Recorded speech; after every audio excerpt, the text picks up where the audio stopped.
Welcome back all dear students. आपका स्वागत है हमारी अनंता कोचिंग क्लासेस के अंदर बच्चों। जैसा कि आपको पता है अपनी कंटिन्यू क्लासेस चल रही है। स्टूडेंट काफ़ी है जो कंटिन्यू अवेलेबल रहते हैं, है ना। फिर अपनी जो टॉपिक है आज का प्रिज्म के बारे में, शायद आपने एक ही लैब के अंदर स्कूलों के अंदर प्रिज्म देखा हो, है ना। जो त्रिभुज के आकार का होता है, कांच का बना होता है, शायद रियल में लैब के अंदर आपने को देखने को मिल जाएगा। तो उसमें कभी देखना कि उसके तीनों कोने होते हैं, प्रिज्म से होकर जो प्रकाश निकलता है ना बच्चों, आगे जाकर फैल जाता है प्रिज्म का। तो कुछ प्रिज्म की जो संरचना होती है ना बच्चों, त्रिभुजाकार होती है, त्रिभुजाकार होती है। ये कुछ इस तरह की स्ट्रक्चर होती है जिसमें एक कोना ऊपर की साइड, दो कोने नीचे की साइड, इस तरह की कुछ स्ट्रक्चर होती है प्रिज्म के अंदर। फिर बच्चों अगर आप मैं बात करूं कि प्रिज्म के अंदर क्या होता है कि जब कोई एक श्वेत प्रकाश की किरण निकलती है, जब एक श्वेत प्रकाश की किरण निकलती है तो वह उसके अंदर जाके, क्योंकि प्रिज्म के अंदर क्या है, माध्यम है, मतलब एक तो प्रकाश की किरण वायु माध्यम से, प्रिज्म कांच है, सघन माध्यम से, विरल माध्यम से सघन माध्यम। विरल माध्यम मतलब क्या हो गया, सरल माध्यम, और कांच क्या हो गया, थोड़ा टफ है, कठोर पड़ता है ना। तो सघन माध्यम में अगर प्रकाश की किरण जा रही है तो उसका क्या हो जाएगा, विक्षेपण हो जाएगा, मतलब वो फैल जाएगी। प्रिज्म के अंदर कभी भी देखना प्रकाश की किरणें फैल जाती हैं। तो जब सरल माध्यम से सघन माध्यम के अंदर विरल माध्यम से जा रही है तो प्रकाश की किरणों का क्या हो जाता है, विक्षेपण हो जाता है, फैल जाती है। उसी को बोला जाता है बच्चों वर्ण विक्षेपण। तो मतलब मान लो ये प्रकाश की कोई किरण आई, यहाँ आई, अब यहाँ से प्रकाश की किरण आके यहाँ पर क्या हो गई बच्चों, वो फैल गई, इस तरह से उसका विक्षेपण हो गया, है ना। तो बहुत सारे अलग अलग भागों में अलग अलग कलर्स के अंदर फैल गई। तो क्या हुआ, उसका जो विक्षेपण हुआ उसको बोला जाता है बच्चों वर्ण विक्षेपण, है ना। क्या बोला जाता है, वर्ण विक्षेपण। ये एग्जाम के अंदर बच्चों 2 नंबर का क्वेश्चन उठा के देता है एग्जाम में कि वर्ण विक्षेपण किसे कहते हैं।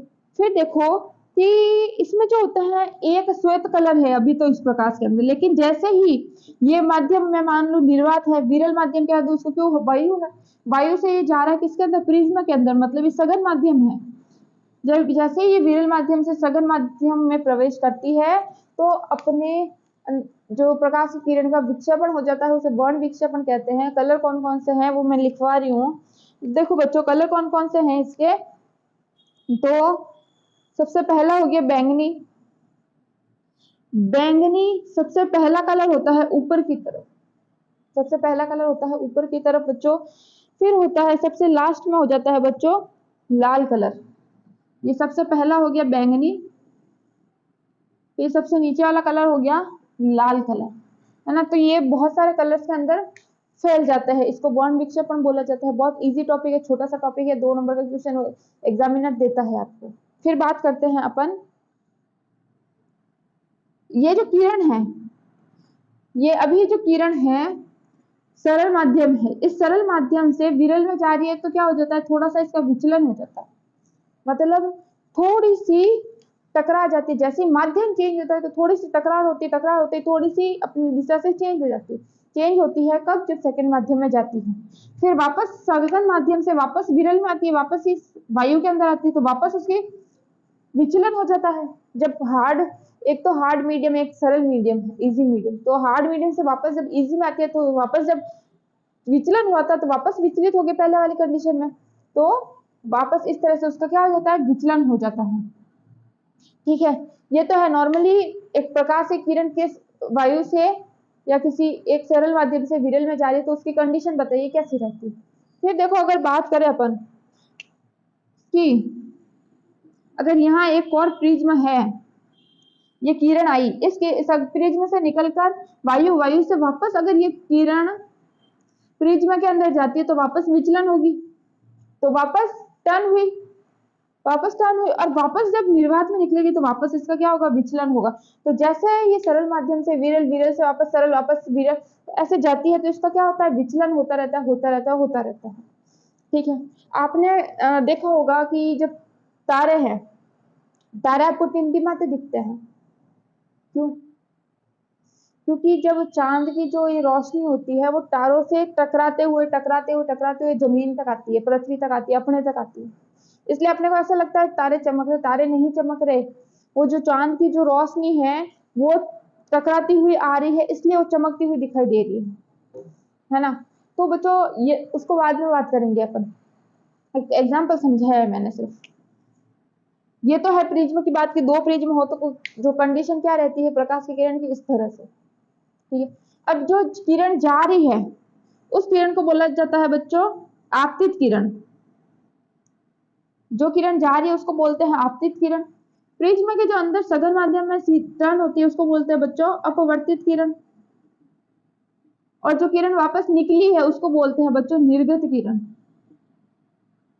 ठीक है, निर्गत किरण। इस एक किरण के तीन नाम हो गए। जब जारी होती है आपतित किरण, जब प्रिज्म के अंदर अपवर्तित किरण, जब प्रिज्म से बाहर निकल जाती है निर्गत किरण। एक बार नोट कर लेना इसको। इसका एग्जाम्पल, सबसे बढ़िया एग्जाम्पल है बच्चों इंद्रधनुष। आपने इंद्रधनुष देखा होगा आकाश के अंदर, सबसे ज्यादा देखने को मिलता है बच्चों बारिश के मौसम में। बारिश के मौसम में देखने को मिलता है। तो बारिश के मौसम में क्या रहता है कि मान लो आकाश है, आकाश के अंदर पूरा शाइनिंग। क्यों शाइनिंग? कैसे? जब बारिश थोड़ी खत्म हो जाती है और मौसम हल्का हल्का सा साफ होता है ना, तब देखने को मिलता है। क्योंकि क्या रहता है, बारिश वायुमंडल के अंदर क्या रहती है, नमी रहती है। और हल्का सा जब सूरज निकला हुआ रहता है, थोड़ा सा, ज्यादा नहीं थोड़ा सा, तो सूरज की जो रोशनी है वो वायुमंडल में फैलेगी तो वायुमंडल के अंदर क्या रहती है, पानी की बूंदे रहती है, नमी रहती है। तो उन नमी से क्या होता है, प्रकाश की किरणें जो होती है वो टकराती है, और टकरा के क्या हो जाती है, फैल जाती है। मतलब मैंने अभी बताया था प्रिज्म के अंदर जब प्रकाश की किरणें टकरा के फैल जाती है अलग अलग कलर्स में, कितने, 7, 1 2 3 और 4, कितने हो गए, 3 4 7 कलर्स के अंदर क्या हो जाती है बच्चों, फैल जाती है। तो एक प्रकाश की किरण उन पानी की बूंदों से टकरा के किरणों के अंदर फैल जाती है, जिससे क्या बन जाता है, इंद्रधनुष बन जाता है। अब प्रिज्म का स्पेक्ट्रम का सबसे बढ़िया एग्जाम्पल है, ये वायुमंडल है, ये बूंदे हैं मान लो पानी की। कोई प्रकाश की किरण आई तो क्या होगा, ये टकरा के फैल जाएगी इससे। तो इस तरह से एक स्पेक्ट्रम बन जाएगा जो कितने कलर्स का होगा, 7 कलर्स का होगा। Violet, indigo, blue, green, yellow, orange, red. सबसे ऊपर वाला कलर बैंगनी, सबसे लास्ट वाला कलर रेड होगा उसका। इसका एक बार स्क्रीनशॉट ले लेना बच्चों। से बनने वाला मैं आपको कौन बता देती हूँ कौन कौन से हैं।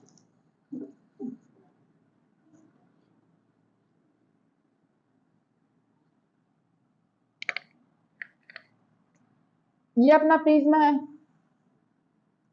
ये यहां से एक आपतित किरण निकली। अब आपतित किरण निकली तो ये कौन सा कोण हो गया, आपतित कोण। ये अपवर्तित किरण, तो ये कौन सा कोण हो गया, अपवर्तित कोण। ये वापस निर्गत किरण, तो ये कौन सा कोण हो गया बच्चों, निर्गत कोण, ठीक है। अब देखो एक विचलन कोण होता है, मैं जब इस किरण को पीछे की तरफ डॉट डॉट करके बढ़ाऊं, ये मैंने बढ़ा दिया, इसको भी मैं बढ़ाऊं, ये मैंने बढ़ा दिया, तो ये जो कोण बनेगा ये कहलाता है बच्चों विचलन कोण। विचलन कोण क्यों, क्योंकि किरण या ऐसे निकली है तो सीधी जानी चाहिए थी ऐसे। जब इसको मैंने डॉट डॉट करके आगे बढ़ाया तो ये ऐसे सीधी जानी चाहिए थी, लेकिन ये सीधी नहीं गई है, ये विचलित हो गई।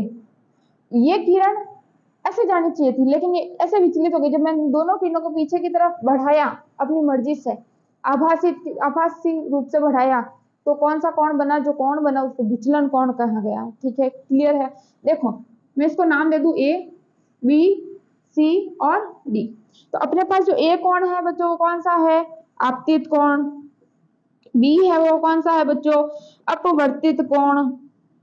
सी है वो है बच्चों निर्गत कोण। और जो डी है सबसे इंपॉर्टेंट विचलन कोण। क्योंकि किरणें विचलित हो गई, ये किरणें जानी तो ऐसे चाहिए थी लेकिन प्रिज्म के हिसाब से माध्यम चेंज होती, किरण ऐसे चेंज हो गई, इसलिए किरण ऐसे ना जाके ऐसे चली गई। तो जो कोण बना वो विचलन कोण कहलाया, क्योंकि किरण विचलित हुई, है ना। फिर देखो आपको मैंने बताया था तारे टिमटिमाते क्यों है, तारे इसलिए टिमटिमाते हैं क्योंकि तारे क्या है, पृथ्वी से बहुत दूर है, और बहुत दूर है। जब तारों का जो प्रकाश होता है वो जमीन तक अगर आता है, जब जमीन तक आता है तो उसके बीच में बहुत से कण होते हैं, तो वो कण जो प्रकाश है वो टकराता हुआ आता है, टकराता हुआ आता है। इसीलिए तारे जो नॉर्मल जिस स्थिति में होंगे ना, उस स्थिति में अपन को नहीं दिखाई देंगे, उसके थोड़ा सा लेफ्ट या थोड़ा सा राइट में दिखाई देंगे, क्योंकि वो ऐसे विचलित होते हुए दिखाई देते कि जो उसकी प्रकाश है, जो उसकी लाइट है तारों की, वो विचलित होती हुई दिखाई देगी। अब ये भी सवाल पैदा होता है कि ग्रह क्यों नहीं टिमटिमाते, एग्जाम्स के अंदर क्वेश्चन आता है, ग्रह क्यों नहीं टिमटिमाते, क्योंकि ग्रह पृथ्वी के पास है, तारे बहुत दूर, इसलिए प्रकाश को आने में बहुत टाइम लगता है, टकराती हुई प्रकाश आती है, इसलिए अपने को चमचमाते हुए दिखाई देते हैं। लेकिन ग्रह पृथ्वी के नजदीक है, इतने दूर नहीं है, तो नजदीक है तो ना तो उनको प्रकाश को टकराने की जरूरत है, इसलिए ग्रह जो है वो नहीं चमकते। क्लियर है, यहाँ तक कोई डाउट नहीं रहेगा इसमें, क्योंकि एग्जाम्स के अंदर ये क्वेश्चन पूछा जाता है और इसके बाहर आपको कोई क्वेश्चन नहीं आएगा। फिर आपके सामने एक क्वेश्चन आता है कि देखो बच्चों, अपने पास सूर्य है, ये सूर्य है, मैंने सूर्य बना दिया। अब ऐसा होता है कि जो सूर्य है ना, सूर्य उदय होने से पहले 2 मिनट पहले ही अपने को दिखाई दे देता है। सूर्य उदय होने से 2 मिनट पहले क्यों दिखाई देता है, मतलब क्यों? क्योंकि जो सूर्य का जो प्रकाश है, मान लो ये सूर्य है, ये पृथ्वी है, अब इसको सूर्य उदय होना है ऊपर की तरफ, तो इसकी प्रकाश की किरणें निकलना शुरू हो चुकी हैं। प्रकाश की किरणें निकली, विचलित हुई, प्रकाश की किरणें विचलित हुई है, विचलित होने की वजह से उसकी रोशनी जो है वो पहले ही पृथ्वी पर दिखाई देने लग जाती है, इसलिए सूर्य उदय होने से पहले 2 मिनट पहले अपने को दिख जाता है। और शाम को सूर्यास्त, जब सूर्यास्त हो चुका होता है लेकिन फिर भी अपने को 2 मिनट पश्चात दिखाई देता है, 2 मिनट पश्चात सूर्यास्त होता हुआ दिखाई देता है, जबकि उससे पहले हो जाता है। हाँ, तो यही कारण है, क्या मेन कारण है, आपको विचलन शब्द याद रखना, विचलित हुई किरणें, इसलिए सूर्य पहले दिखाई देता है, सूर्यास्त होने से बाद में दिखाई देता है, ये कंडीशन रहती है ना। तो ये एग्जाम्पल है आपके अपवर्तन के, विचलन के, वर्ण विक्षेपण के। इनमें से एक ने क्वेश्चन उठा के देखा, या तो सूर्य के बारे में पूछेगा, या तो वो ग्रह तारों के बारे में पूछेगा, या फिर वो वर्ण विक्षेपण के बारे में पूछेगा। इसमें तीनों में से एक ना एक क्वेश्चन उठा के जरूर देगा एग्जामिनर। इसमें कोई भी डाउट हो किसी भी तरह का तो मुझे बता देना, मैं क्लियर कर दूंगी, कमेंट में मैसेज कर दूंगी। वैसे तो सारे इजी हैं, इतना कोई हार्ड है नहीं। और मेन चीज ये प्रिज्म का डायग्राम याद रखना, ये कोण याद रखना, इसके बारे में 100% क्वेश्चन देगा वो। ये कोण बस ना आप याद रखना कि कौन सी किरण कैसे विचलित हो रही है और विचलन कोण कैसे बन रहा है, इसका आपको याद होना बहुत जरूरी है, इसको समझ में आना बहुत जरूरी है। ठीक है, कोई भी डाउट हो तो मुझे कमेंट में मैसेज करो, मेरे चैनल को लाइक कर देना, सब्सक्राइब कर देना, शेयर कर देना, ताकि मेरी नेक्स्ट वीडियो को देखने को मिले। जय हिंद, जय भारत।